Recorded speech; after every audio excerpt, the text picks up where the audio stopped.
Good afternoon, everybody. Tēnā rā tātou katoa, ngā ahi Māori e kia koutou. This afternoon, we need to offer the apologies of Ana Bessie Kaili, who is unable to make it. Apparently, she has strep throat. I told her that she should drink kava in copious quantities. I don't think she's followed my advice. But we're very lucky to have and fortunate to have Moana Ulave. Moana is a Gates Millennial Scholar, correct? And she has a master's degree from Harvard University. She's of Tongan ancestry and a wonderful writer, so it gives me pleasure to invite Moana Ulave to address us.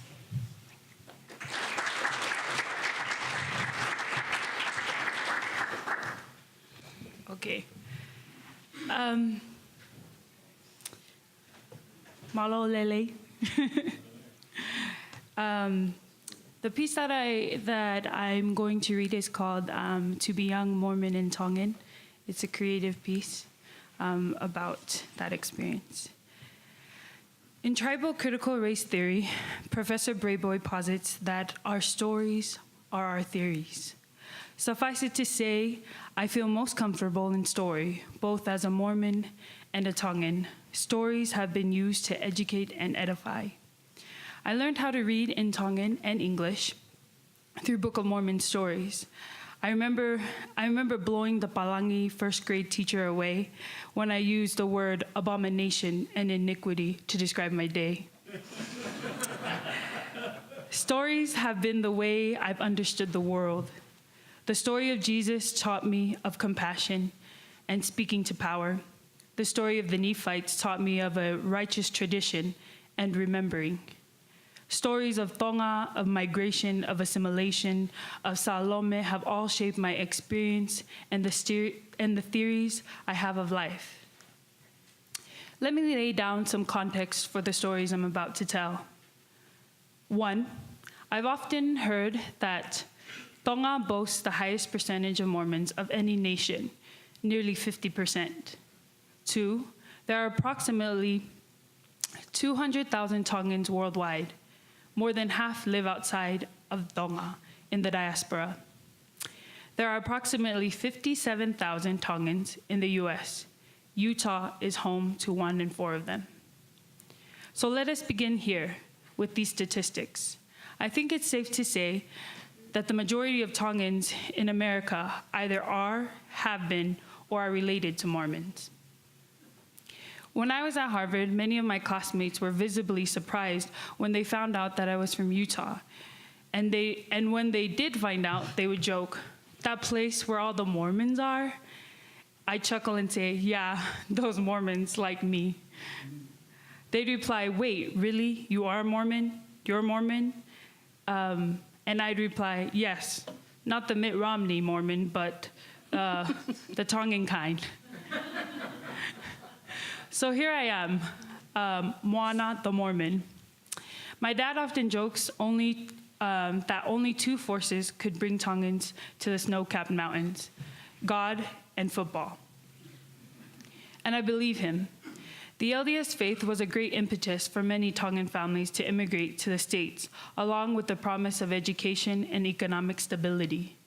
The first wave of Tongans who came in the 1950s were largely Mormon pioneers, and those that followed were tied to those who came first. My paternal grandparents arrived in Hawaii in the late 1960s. My mother came in the late 1970s, and after my parents were married, they arrived in Utah in the late 1980s, just in time for me to be born in the Salt Lake Valley. As a result of living so far from Tonga and assimilation, I did not have the good fortune of being raised with the myths, legends, and gods of my ancestors. Christianity had long snuffed those out before I was. In its place, where a void should have been, became filled with heroic stories of conversion, overcoming persecution or illness to join the one true church, a birth of a new mythology. To be honest, I don't know much about my ancestry before Mormonism. Those stories have been largely silenced and erased. The beginning was always conversion, of baptism, of the rebirth. The rest of history and those names can be recorded in genealogy books and taken to the temple and saved there. As I trace the lines of my Mormon lineage, it is a line of women that have brought me to this very place. Grandma Salome joined the church after her faith in Mormon missionaries' healing power saved her from polio, and in protest against her husband and in-laws and the entire village, she was baptized. Grandma Tava was baptized as a child, and although her parents did not become members themselves, she and her brother would walk to primary alone each Sunday. Losaline, my mother, left home, not knowing if she'd ever return to a new country and language to attend Brigham Young University. These stories hold both power and pain for me. What was required of these women to convert? Before Grandma Salome's death, when her memory was no longer linear, she'd often weep and tell me how shortly after joining the church, 2 of her young children passed away. The village ridiculed her and said it was the curse of the Mormons. Even though those events had transpired nearly 60 years prior, she spoke of it as her children had just passed away. My mother has often described my grandfather taking her to the airport, a plane ticket that was purchased from years of saving. When it was time to leave, my grandfather embraced her and said, "You may never return home. Find your own life and know that we gave you all that we could. If we do not meet in this life, we will in the next." Grandma Tava never speaks much about her childhood. Her silence may point to trauma. She cries often about the humility of her parents who chose to let the missionaries baptize her at 9 years old. Too often, these stories aren't told, and even when they are told, they are sanitized for white Mormon consumption. These are the program's Sunday school responses and takeaways for these experiences. They had so much faith. Oh, good thing they feared God more than man. Yes, they really knew the gospel culture was way more important than their own. Don't you know, families can be together forever? All of the above may be true, but what really happened? What was required of my foremothers to convert? They had to do 2 things: forget their familial ties and forsake their ancestral lands and eventually their ancestral tongue. There are consequences for forgetting and forsaking. Even the Book of Mormon teaches us this truth. It teaches us that clinging to preferred and convenient narratives are an abomination and can thus lead to our complete and utter destruction. Today, as a young Tongan Mormon woman, I am seeing the prophecies unfold. Let me lay some context for the contemporary stories I'm about to tell.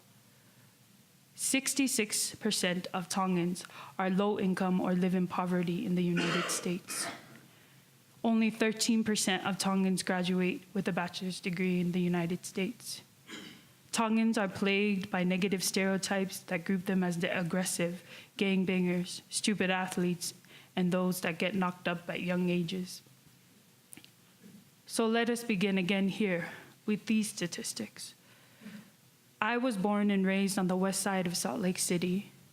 My parents carried the dream of my grandparents in search for economic stability and educational opportunity. For my family, most of these dreams have been deferred,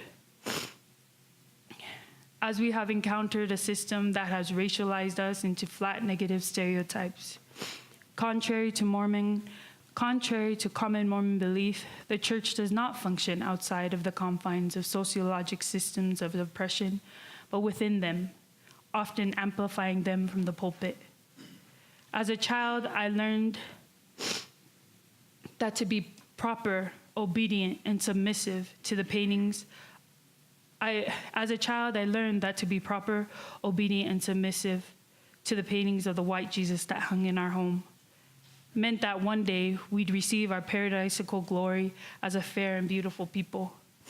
In our church classrooms, I was taught to dismiss our fahu system, which honored and respected women's voices, so that I could adhere to the strict patriarchy that is the celestial order. As I watched many of my fellow Tongan family members and friends' inability to conform, I was asked to make the same sacrifice as my foremothers had once done. Forget these familial ties. Forsake your ancestral lands and your ancestral tongue. And I did so, because all the promises of heaven depended upon it. But there are consequences for forgetting and for forsaking. I wonder if my grandmother would have joined so fervently, so resolutely, had she known the complicated journey ahead. Had they fully understood the weight of their sacrifice, one that would be burdened by racial, socioeconomic, and gender discrimination from the very institution that said would save them. Maybe they knew we would adapt and survive. But the survival of us Tongans, with our few numbers and many believers, has been a difficult task.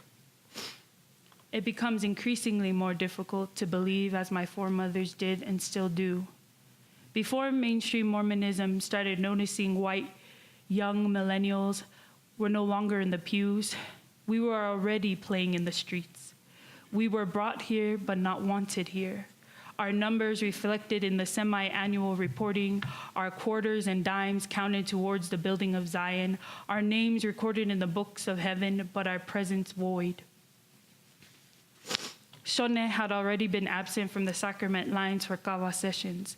Mele had already skipped young women's for friends of other faiths. We, as the young Mormon and Tongan generation, have not been present for some time. But that has not meant that we no longer believe the faith tradition that our foremothers sacrificed so much for.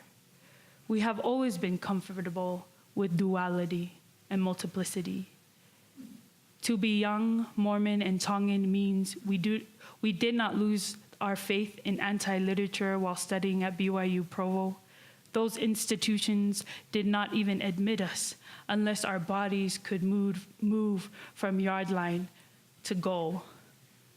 To be young, Mormon, and Tongan means daily Book of Mormon reading in a concrete cell. To be young, Mormon, and Tongan means that tribal tattoos lay underneath white shirts and ties. To be young, Mormon, and Tongan means belief in Maui and Jesus. To be young, Mormon, and Tongan means believing in the temple's promises, but never knowing if you'll ever receive them. To be young, Mormon, and Tongan means our faith has been separate and complicated. For decades now, we have been praying west of the temple in the shadows, relying on the one true God to liberate us from our poverty and our oppression. To be young, Mormon, and Tongan means to live on the margins of Mormondom. I end with this testimony, that I found God in the land of the long white cloud and the high place in the mountains. Hip-hop and reggae moves me to reverence, to appreciate the divine. Jesus is found in all places, in my grandmother's weaving, in kawa circles, in my auntie's laughter, in Kepa's prison cell, in my daughter's small, chubby hands. Jesus is her. To be young, Mormon, and Tongan means to live in the margins. Maybe it's because we still believe in the gods of our foremothers, or maybe it is because we have forsaken them.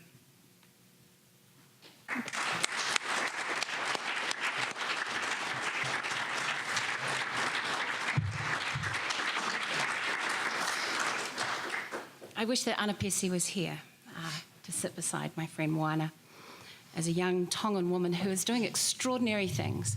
And those of you who don't know, she is a director at the Mana Charter Academy, which is a public charter school in West Valley. she and I had a conversation about her work at the Mana Charter Academy, and she said when the school began, they had a group of young people fighting in the hallways, and one child, a couple of children, came into her office wearing feathers, Lamanite feathers they called them, and they were having an argument about whether or not they were Lamanites or Nephites, and she said, none of those, you're a Pacific Islander, and let's have a conversation. And she's been having that conversation to reinforce identity for some time now, and it's an extraordinary school based on liberatory theologies and consciousness raising, and I think we should all be proud of her work. And that reminds me of a conversation that I had with, I referenced a missionary homecoming that I went to in Draper a couple of weeks ago.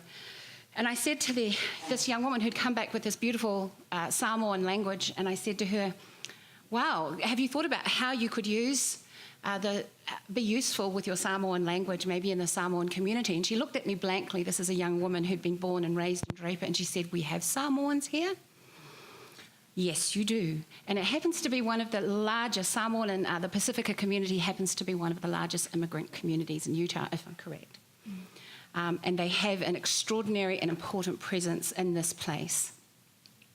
So I'm going to fill in for Anapesi and just finish off the session with a couple of thoughts. And this whole conference has led me to wonder, again and again, if the white Utah church will ever soften enough to admit the stories and narratives from beyond their borders. And I wonder how its dogmas would endure an assault upon the certainties that were born out of a context that has relentlessly pursued a kind of white authoritarian homogeneity that is a tendency to still any reflex to question and critique. But I have to say also at the same time, the LDS Church is deeply implicated in the way that I've storied my spiritual world. I wouldn't be honest if I didn't say that. For some time in the church's early New Zealand history, traditional Maori cosmologies coexisted unquestioningly with Mormonism, where the mutual infusion of each other's wisdom traditions created a complementary partnership. And this has left me with a unique spiritual legacy, and Moroni referenced this yesterday. So as both Mormon and Maori, I came into maturity understanding the power of dreams and symbols or encounters with the spiritual realm and an attachment to guardian ancestors who continue to stand beside me. That I dream of mythical lizards when I'm pregnant, it's something apparently our women do. That I make ritual calls to the deceased beyond the veil, sending them on their way. That I have pounamu or greenstone blessed before I wear it. That I claim my mountain and my river as an extension of myself, that I sprinkle myself with water after leaving a cemetery or touching the dead. And that I fold this into my Mormon practice means that I get to be more than one thing. And in being more than one thing, I extinguish the need for certainty, and in living out my life without rigid dualities, I become. Being Māori has taught me to respect mythologies, to see their usefulness as well as their impossibility, and to hold both reflexes to embrace and reject together. For instance, when my father passed away in 2006, he had returned to church after several decades of inactivity, and like his father before him and some of his siblings, he found in Mormonism a story of belonging and comfort that gave rise to these flashes of orthodoxy. When I was 16, he handed me several pages of my whakapapa. That doesn't sound as rude as it sounds. It's not as rude as it sounds. It means my genealogy. And with hands like mine, he dabbed at it with determination and asked me to remember my pedigree, my genealogy, and to observe how this family tree that stood straight and tall and as confident as a tōtara. All the way back through Poraurangi and Hagoth and Lehi and Joseph to Adam and Eve.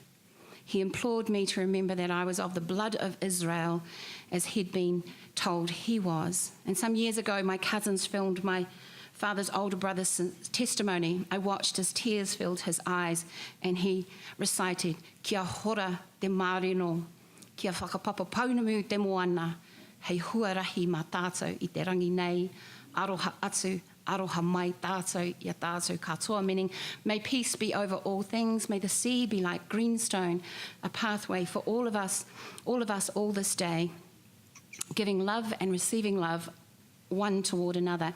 And then with deep feeling, he talked about how he imagined God guiding the hand of Hagoth and his Pacific Ocean immigrants as they sailed across the Moana nui a Kiwa toward Aotearoa, over the Pacific Ocean towards New Zealand, the land of the long white cloud, New Zealand. I watched my uncle's deep reverence for a story and was filled with feeling. This was not the first time I had heard this testimony. It was a narrative that I was encouraged to live into as I grew up. Even my patriarchal blessing affirms that the blood of Israel flows richly within my veins, that I am a literal descendant of Joseph of Egypt through Ephraim. The fact that Mormonism saw my ancestry and weaved it into its theology offered me a sense of place and even confidence that no one else could. I'm grateful that for a time I believed I was of Lamanite or Nephite origin. Except now, I have to face that it is likely that I'm not. Even as the rise of DNA research tells an entirely different story, I wonder how useful it will be if I tap my aged uncle on the shoulder and inform him that for all of these years, through church building, church service, and raising Mormon children, he was under a delusion that there is no evidence that these pronouncements are factual. But the silence from the church in the face of growing evidence that Māori have Southeast Asian genetic origins suggests that there to be more of a commitment to the authority and pride of an institution and its leaders than there is to provide the ideal conditions for human flourishing and connection. Yet I still couldn't burst my uncle's bubble and tell him otherwise, that the story is not a truth, likely not a truth, but rather a myth that stood in for the cosmological erasure that rendered Māori culturally bereft of their own origin stories. I couldn't do that because the story is part of his recovery and identity as a Māori man, and that makes that tale true for him.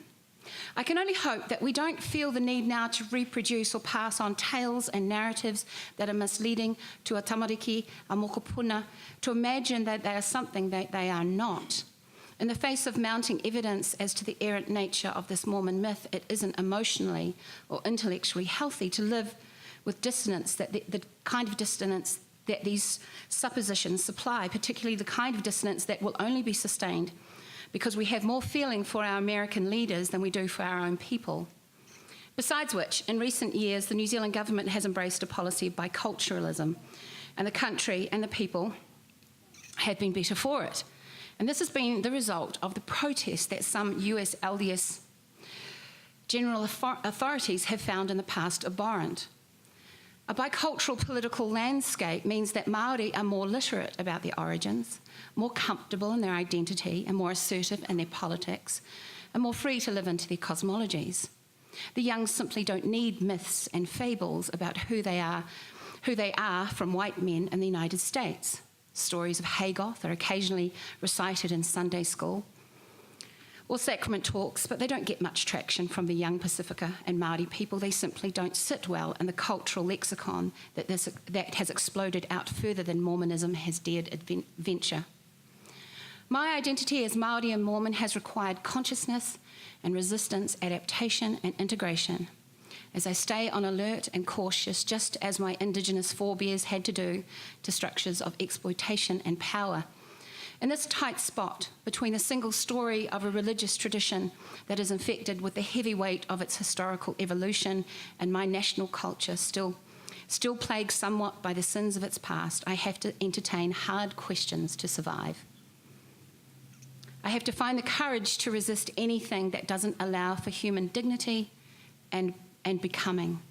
I have to innovate spiritually so that all parts of myself, wherever they are scattered across God's ecosystem, can coalesce. And I have to push these disparate parts of myself into relationship with each other and make them talk, because in the final analysis, this is where wisdom lies. Ngā mihi, kia koutou.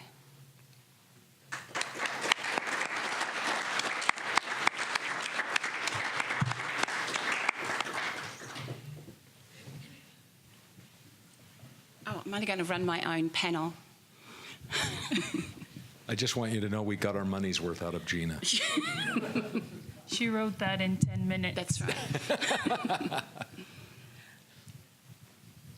Mike for questions.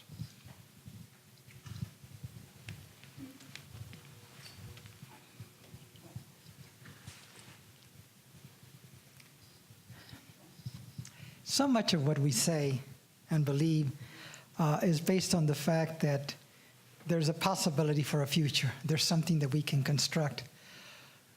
I wonder, because one of the things I've noticed among Latino Latter-day Saints is that it's so much harder to govern, to direct, to administer, to minister, when you actually get what you want.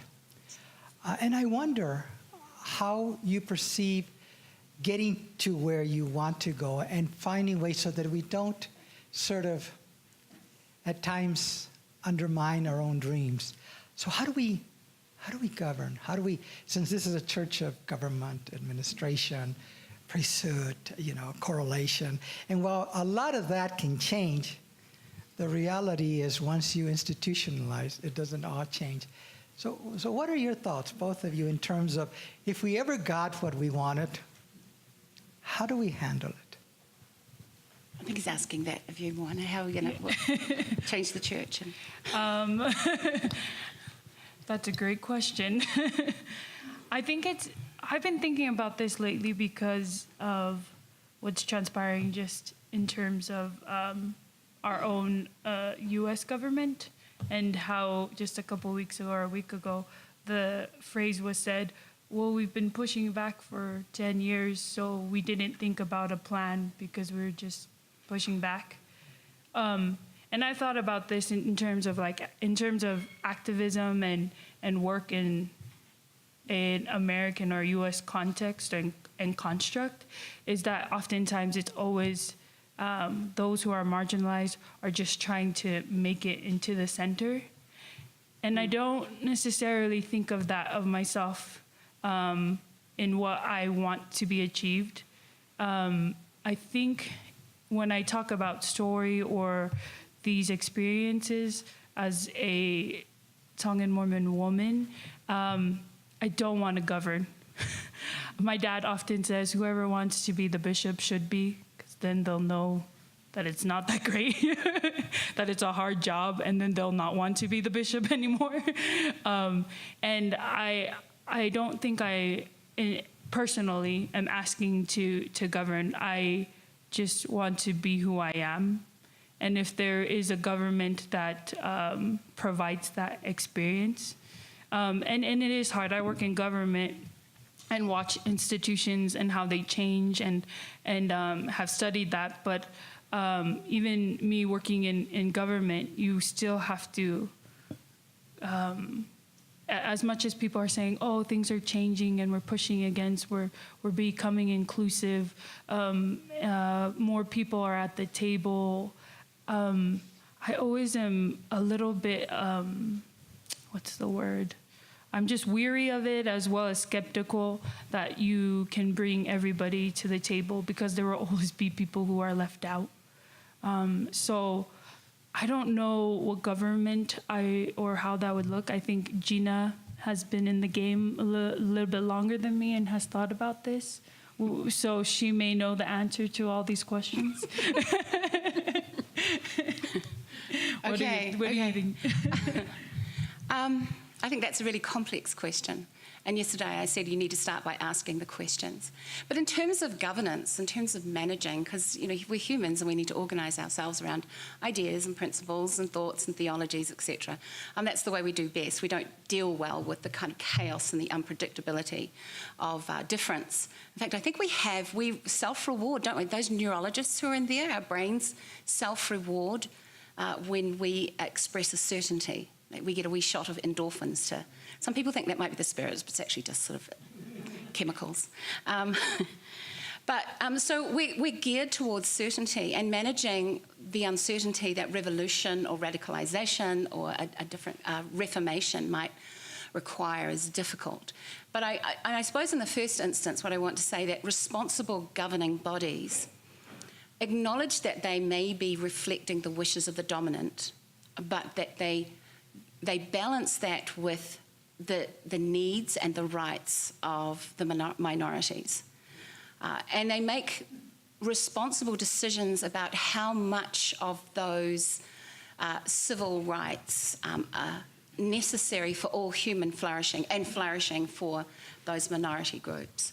So I think if it's done on that basis, with a more flattened structure, inclusive of many more voices than we have, I think that we can get to a conversation that everybody can get excited about.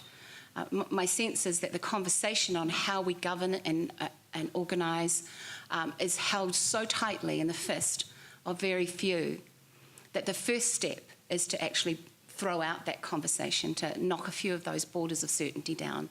And let's see what we come up with. I think trusting humanity is our best bet, trusting the wisdom of people on the edges, on the outskirts, trusting their stories, throwing in their narratives, and working from that place is probably the best place to start.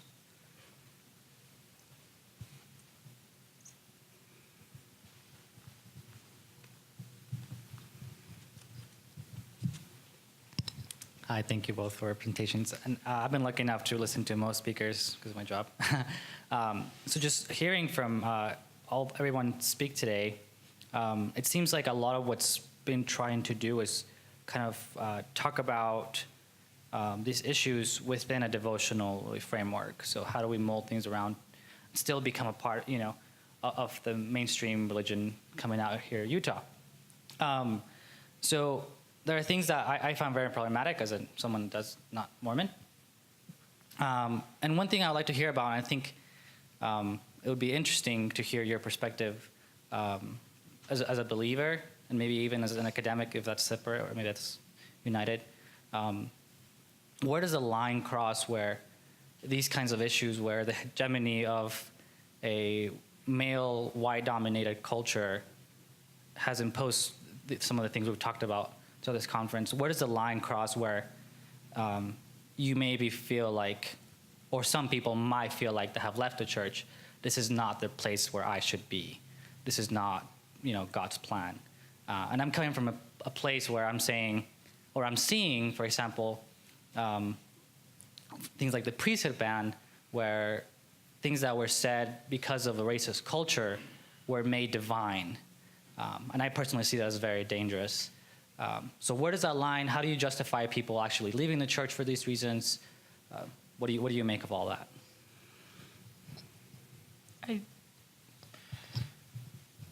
I agree with you. I think people can. I don't think there should be a justification if people want to. I don't know if you agree with me. They don't need a justification if they leave or stay. I think that that dichotomy for me has been probably, or there's always this sense of like trying to prove to somebody. Well, I've had that question asked of me too. Like, how do you participate in this this white male patriarchy and the kind of person you are and the ideologies that you express that you have? And so if people have decided to leave or come back or not want to participate for whatever reason, I don't think they don't have to justify it to me or anybody else. That comes to something that's very personal and also political and systemic, and there's all these things that are interplaying at that one decision. And I commend those that are able to also leave if they decide to. For me, as my story talking about, because it's difficult to find, it's difficult to separate what is Tongan and what is Mormon in my experience. And that's how I've explained it to people, is that I've grown up, so much of my identity is both, that when people are like, why don't you just leave? And that would mean cutting a part of that identity out. And that with my own family relations, they're all centered around this experience. And so it's difficult to undo those. And so I don't hold it against somebody who leaves, but then I do know that my experience is different and other people's are not the same, and it's not cut and dry in a lot of ways. It's really complex. I don't know. Do you understand what I'm trying to say? It's Gina? a deeply complex question. It involves not just faith and belief. And you use the word believer. I'm not quite sure I know what a believer is these days. I'm somebody who expresses propositions that might not necessarily stack up against evidence. I prefer to use faith. And that being said, I think we're not having a crisis of faith. I think we have a crisis of belief because some things are unbelievable. And that's fair enough. But in terms of faith, in the practice of faith, I think we all have a context in which we practice our faith. And I've said before that the church for me is a container for the practice of faith. I don't expect anything of it particularly, but it's a really tight spot. And I could bounce out and go find myself another faith tradition tomorrow if I wanted to. As long as I feel that I should be here, that's where I stay because, as I've said before, I'm a God girl. But the other reaction I have to that is that we're quite transactional. That's a part of the Western capture of Christianity. It's kind of like picking a cereal. If I don't like the taste of that cereal, I'm going to find another cereal, or I'll never eat cereal again, I'll just drink beer. So, that's the kind of commodification of religion. That's what the West has done to it. It's to say, you can trade off, just leave it, go find something else. And I think that's a very poor and impoverished way of thinking about faith and culture and tradition.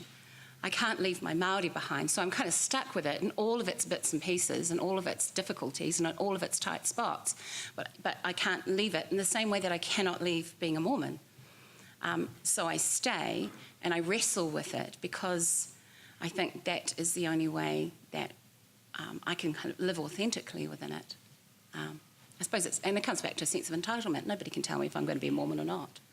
That's my business, not yours. And I choose to stay because I believe in the long game, that I'm not just a consumer on the religious marketplace.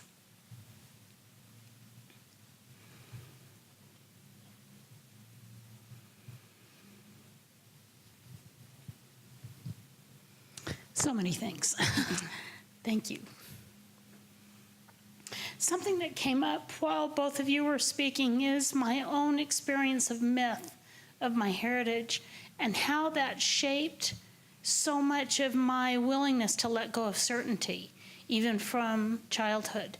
That hearing the mythology of my Norse ancestry and in other areas of European ancestry, and the variation of creating God in our image through our mythology, and how that shaped so many ways of me seeing that who I saw as Christ appeared in mythology in the same qualities under different names. And it really made a difference as I developed my own ability to acknowledge how each person finds their power in their heritage, whether they acknowledge it as the one true thing or not. It shapes them. And so hearing you talk about how understanding that and knowing about that and combining it with others and bringing other parts in, to me is a really powerful way of allowing yourself to take power of your development in whatever way it is. Do you think that could make a difference if, the leadership is going to do what they're going to do on different levels?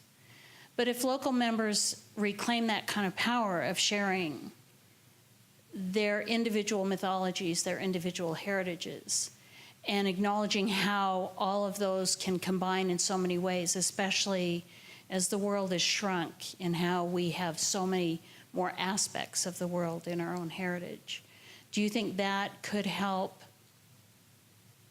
at least on the local level, help us overcome this need for this one truth, this image that we have to align with, or somehow will shape ourselves into in the eternities? It's a great question. Do you want to go first? You go ahead. Yeah. Thanks, Jodie, for that question. I think about our approaches to mythology. And Indigenous approaches to mythology are these stories that don't have to be true. That's the Western reflex, like, well, is this story true? And then they'll set about commissioning archaeologists and anthropologists to find out if the story is true. Indigenous, and they'll take our stories as Indigenous folk, and they'll say, well, if it's true, I remember, Hawaii, and you've probably got the myth of Hawaii and Tonga as well, is always thought of as the mythical homeland. So Pākehā came to New Zealand, they were like, okay, so where's Hawaii? We must find Hawaii. Missing the point that Hawaii holds all of the wisdom of the cosmologies, and so that when you refer to Hawaii, you refer to a boundlessness, you refer to the source of wisdom. But until, for white folk, it was a case of, well, we need to find out where it is before we take it seriously. And that stopped us living into the questions that myths give us. They offer us a story of boundlessness and possibility, and question after question after question. And so, like in white spaces, it's a case of here's the story and we pick it apart to find out if it's true. In Indigenous places, we share the story and we ask questions of it. Those are the differences. And do I think that we as a community need to be asking questions of our mythologies and our stories? Absolutely. This is what we're doing now. We're creating our own new stories. We're re-languaging the world of Mormonism in this space, in an uncorrelated, gorgeously and beautifully sort of rebellious way. But I think that's very powerful for all human flourishing. Does that kind of address the question somewhat?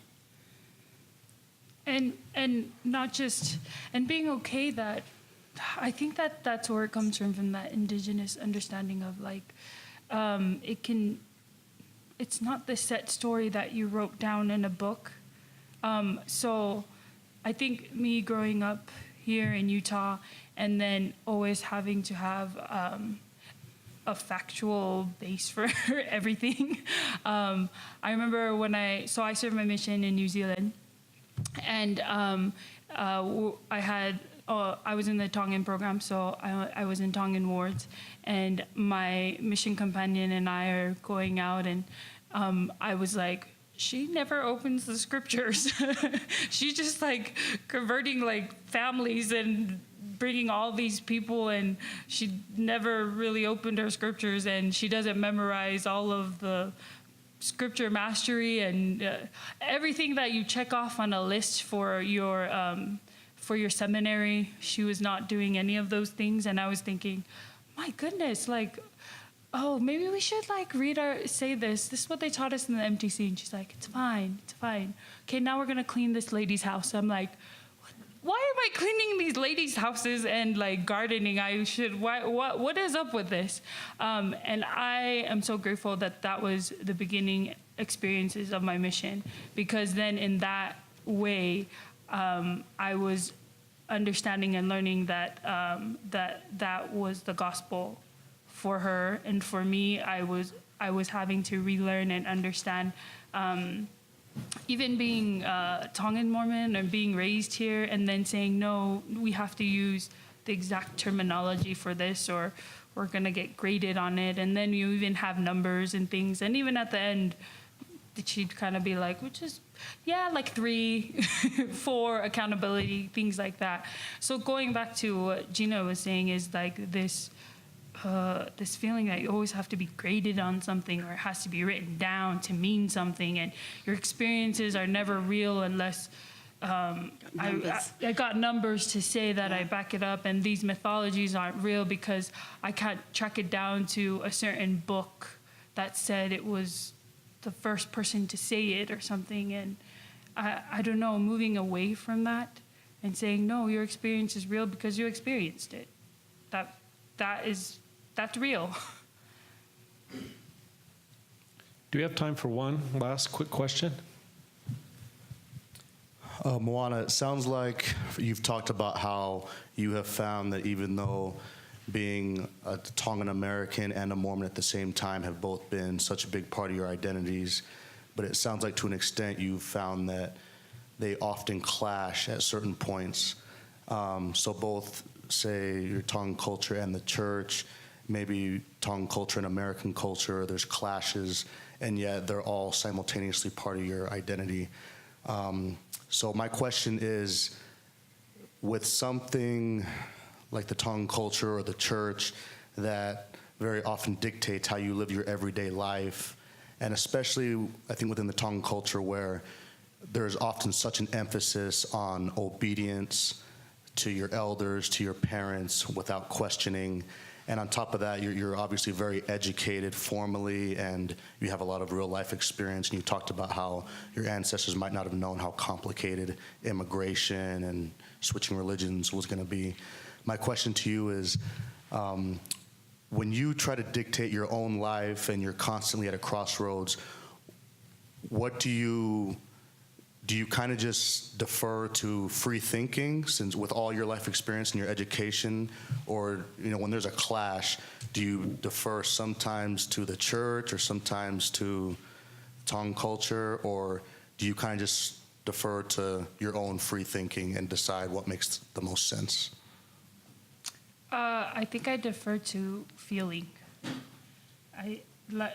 Thinking about your question, is that if it feels okay to me, and maybe that's some kind of neurological thing that's happening. Maybe it's heartburn. I don't know. But I think that what I've learned in all of this formal education that I've had is that I still go back to the things that I first knew. And that's like, I have these really vivid sensory images of sitting at the foot of my grandmother, who was speaking Tongan, and teaching me how to weave, which I didn't pick up, and and understanding that she was weaving and telling me and teaching me the mysteries of life. That also happened to have some stories of the Book of Mormon, some stories of migration, and also some stories of mythology, of the stories that she kept closest to her heart, and of ghosts and people dying and coming back alive. And I think I go back to those things and say, whatever feeling I felt at that moment in that very secure place, if I'm asking a question about, man, should I do this about is tithing true? I don't know, but it's part of this experience that I've had. I guess I'll pay it this month. I don't know. Like, everybody thinks that things are so certain and sure, but there's a lot of things that are relative, and that I can't fully put my finger on it. But it always comes back to remembering, like, okay, when I was in that presence of my grandmother, which was a safe space and a place where I learned a lot. That's what I want to feel when I'm making decisions. And you're totally right about the clashing. It's never clear cut or everything is smooth. Most of the time, it's that intersection of all of these different things that I am that are the interesting part of my life. Yes. That's the part where the living is the intersection of all those things. That's a terrific way to end. Yes. Thank you very much for a rich, rewarding session. Thanks to Gina for Alapesi. stepping in. Alapesi. And please join me in thanking our panelists.